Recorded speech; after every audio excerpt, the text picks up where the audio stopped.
A new report just released says that even if you're using a hands-free device on your cell phone, even if you have both hands on the wheel, you could still be a distracted driver while you're out on the road, and that's why now they're pushing for new changes to cars. AAA did this study, and what they did is that they monitored drivers' brainwaves while they were using hands-free devices and driving, and what they found out is essentially 4 things.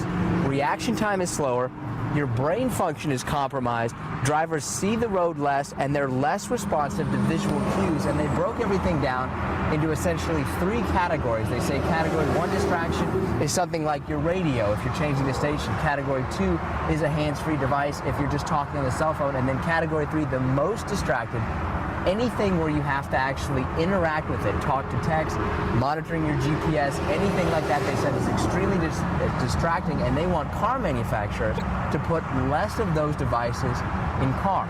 Back to you.